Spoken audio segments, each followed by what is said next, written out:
Hi guys, welcome to my channel Sparkle Kitchen and Lifestyle. இன்னைக்கு நம்ம சேனல்ல சூப்பரான முருங்கீரை சூப் எப்படி செய்யறதுன்னு பார்க்க போறோம். வாங்க வீடியோக்குள்ள போலாம். வீடியோக்குள்ள போறதுக்கு முன்னாடி நம்ம சேனலை இதுவரை சப்ஸ்கிரைப் பண்ணாம இருந்தீங்கன்னா சப்ஸ்கிரைப் பண்ணிக்கோங்க. அப்படியே பக்கத்துல இருக்க பெல் பட்டனை பிரஸ் பண்ணி ஆல் கொடுத்துக்கோங்க. அப்பதான் நான் போடுற வீடியோ உங்களுக்கு நோட்டிஃபிகேஷன் வரும். இந்த சூப் பார்த்தீங்கன்னா உடம்புக்கு ரொம்பவே நல்லது. ஃபர்ஸ்ட் தேவையான இன்கிரிடியன்ட்ஸ் பார்த்துடலாம். வெங்காயம் 1, தக்காளி 1, அப்புறமா கொஞ்சமாக இஞ்சி பூண்டு பேஸ்ட்டு. நம்ம இது செய்கிறதுக்கு முருங்கைக்கீரை நல்லா கழுவி எடுத்துக்கோங்க. ஃபஸ்ட்டு நம்ம குக்கரில் தான் செய்ய போகிறோம். அதுக்கு குக்கரில் தேவையான அளவு எண்ணெய் சேர்த்துக்கலாம். எண்ணெய் சூடானதும் அடுத்துல கொஞ்சமாக கடுகு சேர்த்துக்கோங்க. கடுகு பொரிஞ்சு வந்ததும் 1 ஸ்பூன் ஜீரகம் சேர்த்துக்கோங்க. அடுத்து ஒரு பட்டை, அப்புறம் நம்ம எடுத்து வச்ச இஞ்சி பூண்டு பேஸ்ட் சேர்த்துக்கலாம். இஞ்சி பூண்டு பேஸ்ட் பச்சை வாசனை போகிற வரைக்கும் வறுத்துக்கோங்க.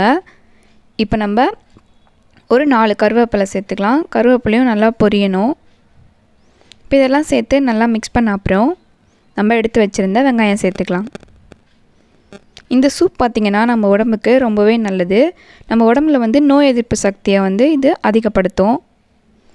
முருங்கைக்கீரை சூப்பு கசப்பாக இருக்கும் அப்படின்லாம் கிடையாது. இது ரொம்பவே டேஸ்ட்டாக இருக்கும். நீங்கள் கண்டிப்பாக ட்ரை பண்ணி பாருங்கள். வெங்காயம் ப்ரௌன் கலரில் வந்ததும் நம்ம தக்காளி சேர்த்துக்கலாம். இப்போ வெங்காயம் தக்காளி நல்லா வறுங்கணும்.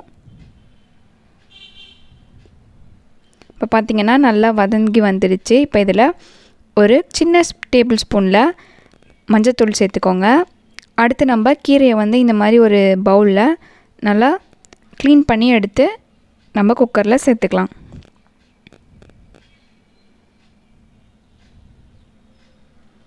சிம்மில் வச்சுக்கோங்க. ஏன்னா அது இப்போ நீங்கள் வறுங்கும் போது அது தீயறதுக்கு வாய்ப்பு இருக்குது. அதனால் முருங்கைக்கீரை சேர்த்தோடனே சிம்மில் வச்சுக்கோங்க. அப்புறம் தேவையான அளவு உப்பு சேர்த்துக்கலாம்.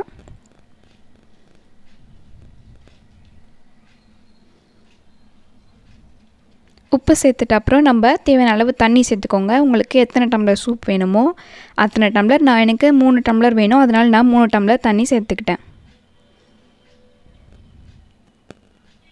தண்ணி சேர்த்துட்டு நீங்கள் வேணும்னா உப்பு கரெக்டாக இருக்கா அப்படின்னு டெஸ்ட் பண்ணி பார்த்துக்கலாம்.